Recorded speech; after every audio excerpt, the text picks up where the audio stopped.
या या या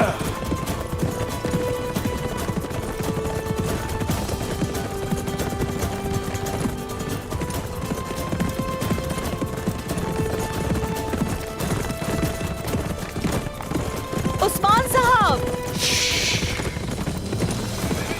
रुक जाएं जरा।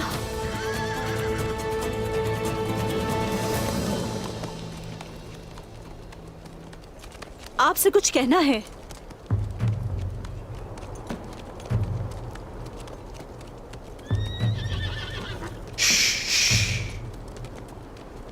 उस्मान साहब, उमर साहब की बात भी ठीक है, समझने की कोशिश कीजिए।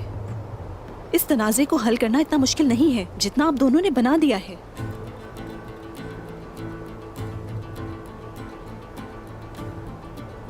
मलहून खातून, आपकी जिद्दोजहद वाज़ेह है, मैं तारीफ करता हूं, लेकिन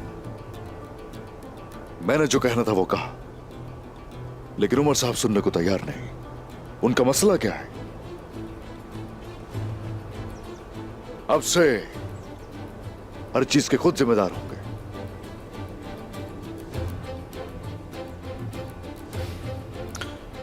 सिपाहियों,